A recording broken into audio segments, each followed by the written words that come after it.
Well, good evening and welcome to Tucker Carlson Tonight. Last week we broke the story that CIA director and political extremist John Brennan, as well as other Obama officials, somehow retained their security clearances long after leaving their government jobs.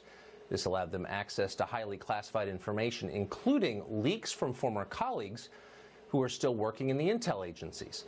Today, the White House announced it is seeking to revoke those clearances. We'll have more on that in just a moment.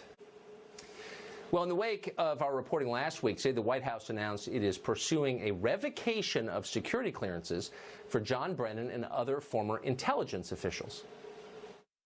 Not only is the president looking to take away Brennan's security clearance, he's also looking into the clearances of Comey, Clapper, Hayden, Rice, and McCabe.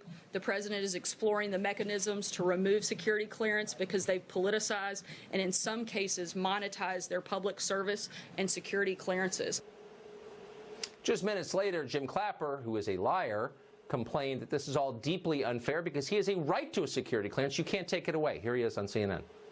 This is kind of a petty way of retribution, I suppose, for speaking out against the president, which I think are on the part of all of us, are born out of genuine concerns about President Trump. Congressman Raul Labrador is a Republican. He represents the great state of Idaho, and he joins us tonight. Congressman, why do these guys have security clearances in the first place, and why do they feel entitled to have them? That's a great question. So there's two issues that we have to address first. Is why do they have the security clearance at this time? And the reason they have it is in the past we have always extended it to people who worked in these kinds of positions because they were of benefit to the government. Not because they were a benefit to themselves, but because the government could use their assistance during a transition or anything like that.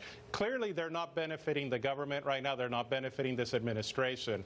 But the second question, especially when you talk about Clapper and some of these other individuals, they have been found to lie to Congress. So it's interesting to me, why do they even have this extended security clearance? I agree. When they have already lied to the American people and they have lied to the institutions that represent the American people?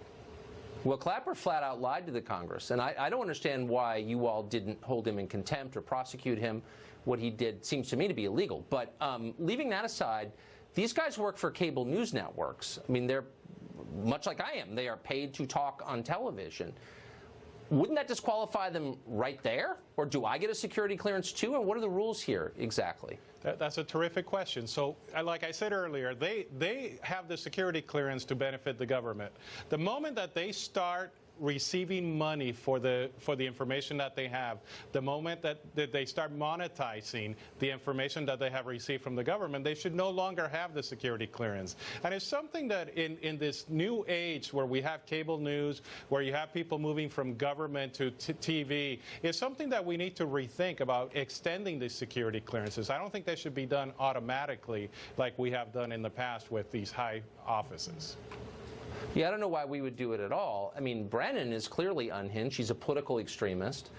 Isn't the point of the intel agencies to inform the executives so that he can make foreign policy decisions? Is there another reason we have these agencies? I thought that was their charter. That is the only point that they have the security clearance, and that's why in the past we have extended security clearances to people who had high office, these security clearances in previous administrations, because they were helping the new administration with the information that they needed to receive. They were maybe instructing their replacements. They were working with them. But right now it's clearly that they have decided to be partisan. They have decided to become unhinged in many instances. To accuse the President of the United States of actual treason is something that needs to be really reconsidered, and we need to start thinking about why this individual has this high security clearance. Yeah, I mean, I don't know if the deep state thing is real, but I can promise you the fact these guys have security clearances convincing half the country that it's real is bad just for that, I think. Anyway, Congressman, thank you very much. Thank you.